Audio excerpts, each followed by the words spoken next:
ಮೂರು ದಿನಕ್ಕೆ ಒಂದ್ಸರಿನಾ? ಮೊದಲು ಬಿಡ್ತೀನಿ ದಿನವೇ ಮೊದಲು ಬಿಡ್ತೀನಿ ಈಗ ಬಿಡಲ್ಲ. ಯಾಕೆ ಈಗ ನೀರು ತಂದ್ರೆ ಈಗ 3-4 ತಿಂಗಳು 3-4 ದಿನಕ್ಕೆ ಎರ್ಕ ತರ್ಕೊಂಡು 3 ದಿನಕ್ಕೆ ಬಿಡ್ತಾವಲ್ಲ. ನೀರೇ ಇದೆ ಯಾತಕ್ಕೂ. ಈಗ ಹೊರ್ಬೇಕು ನಾವು ಬಿಸಿಲು ಗೊತ್ತೋದ್ರೆ ಏನ್ ಮಾಡ ಬರಕ್ಕೆ ಆಗ್ತದೆ.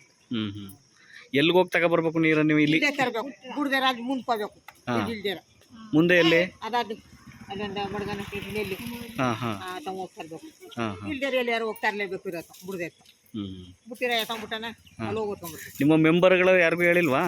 ಅವ್ರು ಅದಕ್ಕೆ ಮೆಂಬರ್ಗಳು ಹೋಗಿದ್ದಾರೆ. ಅದು ಯಾರು ಹೋಗೋರು ಮೆಂಬರ್ಗಳು ಅವ್ರು ಅದಕ್ಕೆ ಮಸ್ತಾಗೋರು ಅದಕ್ಕೆ ಅವ್ರಿಗೆ ಮೆಂಬರ್ಗಳು. ನಿಮ್ಮ ಹೆಸರು ಅಜ್ಜಿ? ಬಸಮಣಿ ಅಂತ. ಗೇಟ್ ಪ್ರಾಬ್ಲಮ್ ಆಗಿದೆ, ಕಾವೇರಿ ಗೇಟ್ ಪ್ರಾಬ್ಲಮ್ ಈಗ ನಾವು ಐಟಮ್ ಎಲ್ಲ ತರಿಸಿ ಇದು ಮಾಡ್ತಾ ಇದ್ದೀವಿ. ಬಟ್ ಅದೇನಾಗಿದೆ ಅಂತಂದರೆ ಹೇಳಿ ಹೇಳ್ತೇವೆ, 2 ದಿನಗಳೇ ಎಲ್ಲ ಕ್ಲಿಯರ್ ಆಗುತ್ತೆ. ಇನ್ನೂ 2 ದಿನ ಬೇಕಾ? ಈ ಗೇಟ್ ಇವತ್ತು ಗೇಟ್ ತರಿಸ್ತೇವೆ ಸರ್. ನಮ್ಮ ಮೋಟ್ರ್ಗಳದೆಲ್ಲ ಆಲ್ರೆಡಿ ರನ್ನಿಂಗ್ ಇದೆ. ನಮ್ಮ ಮೋಟ್ರಿಗೆಲ್ಲ ನೀರು ಸ್ಟಾರ್ಟ್ ಮಾಡಿ ಕೊಡಿಸ್ತಾ ಇದ್ದೀವಿ.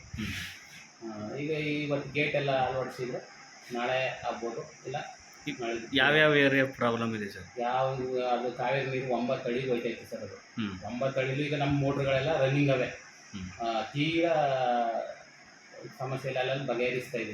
ಅದರಿಂದ ಅರ್ಥ 3 ದಿನಕ್ಕೆ ಒಂದ್ಸಲ ಬಿಡ್ತಾರೆ ನೀರು. ನೀರಿಗೆ ಫುಲ್ಲು ಪ್ರಾಬ್ಲಮ್ ಆಯ್ತಾ ಇಲ್ಲಿ, ಭಾರಿ ಹಿಂಸೆ ಸರ್. ಇಲ್ಲಿಂದ 1 ಕಿಲೋಮೀಟ್ರ್ ಹೋಗ್ಬೇಕು ನೀರು ಬರಲಿಲ್ಲ ಅಂದರೆ ಬಾವಿ ಹತ್ರಕ್ಕೆ. ಭಾರಿ ಹಿಂಸೆ ಆಗೈತೆ. ಪಂಚಾಯತ್ ಅವರು ಇದ್ರ ಬಗ್ಗೆ ಕ್ರಮನೂ ತಗೋತಾ ಇಲ್ಲ. ಅದರಿಂದ ಅರ್ಥ ಇಲ್ಲಿ ಭಾಳ ತೊಂದರೆ ಆಯ್ತದೆ. ದಯವಿಟ್ಟು ಪಂಚಾಯತಿ ಗಮನಕ್ಕೆ ತಂದು ಅದನ್ನ ಸರಿಪಡಿಸ್ಬೇಕಾಗಿ ನಾನು ಕೇಳ್ಕೊಳ್ತೀನಿ. ಎಷ್ಟು ದಿನಕ್ಕೆ ಒಂದ್ಸಲ ಬಿಡ್ತಾರೆ ಸರ್? 3 ದಿನಕ್ಕೆ ಒಂದ್ಸಲ ಬಿಡ್ತಾರೆ ಸರ್ ಅಷ್ಟೇ. ಅದು ನೀರು ಕಾವೇರಿ ನೀರು ಬಂದ್ರೆ ಮಾತ್ರ, ಇಲ್ಲಾಂದ್ರೆ 5 ದಿನ ಆದರೂ ಆಯಿತು 6 ದಿನ ಆದರೂ ಆಯಿತು. ಅದರಿಂದ ಅರ್ಥ ಪಂಚಾಯತಿ ಆಮೇಲೆ ಇದು ಸಿ ಎಂ ಕ್ಷೇತ್ರ ಅಂತಾರಲ್ಲ ಸರ್? ಸಿ ಎಂ ಕ್ಷೇತ್ರ ಆದ್ರೂ ಸಾರಾಗ ಈ ಪಂಚಾಯತಿ ಸರಿ ಇಲ್ಲ. ದಾಸನೂರು ಪಂಚಾಯತಿಲಿ ವರ್ಕರ್ಗಳು ಸರಿ ಇಲ್ಲ, ಅಧ್ಯಕ್ಷರು ಸರಿ ಇಲ್ಲ. ಅದರಿಂದ ಅರ್ಥ ಭಾರಿ ಹಿಂಸೆ ಆಗೈತೆ. ಅವ್ರು ಸಿ ಎಂ ಗಮನಕ್ಕೆ ತಂದ್ರೆ ಅವರು ಅಲ್ಲಿರ್ತಾರೆ, ಇಲ್ಲಿ ಪಂಚಾಯತ್ ಅವ್ರು ನೋಡ್ಕೋಬೇಕು. ಪಂಚಾಯತಿಲಿ ವರ್ಕರ್ಗಳು ಸರಿ ಇಲ್ಲ ಯಾರು. ನಿಮ್ಮ ಹೆಸರು ಸರ್? ಇದು ಕಂಡ ಅದೇ ಇದು ಕೊಟ್ಟಿನಿ ಅವ್ರಿಗೆ. ಯಾವ್ದ 5,000 ರೂಪಾಯಿ ಇದಕ್ಕೆ ಕೊಟ್ಟಿನಿ.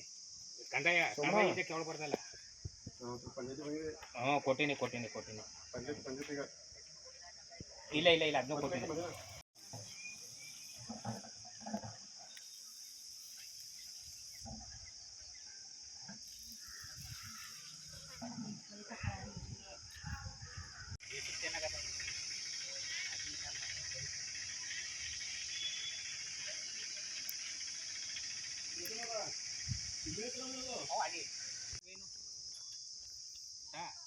ಒಳ ನೀರು ಅಲ್ಲಿಗೆ ಬಂದು ಸ್ಟಾಕ್ ಆಗಿರೋದು ಸರ್. ಇದು ಕಸ ಮಣ್ಣು ಗಿಣ್ಣು ಸೇರ್ಕತ್ತ ಸರ್. ಅದಕ್ಕೆ ಅದ ಕ್ಲೀನ್ ಮಾಡಿಕೊಡಿ ಅಂತಂದ್ರೆ ಮಾಡ್ಕೊಡ್ತಾ ಇಲ್ಲ ಸರ್ ಅವರು ಒಳ ನೀರಿನವ್ರು.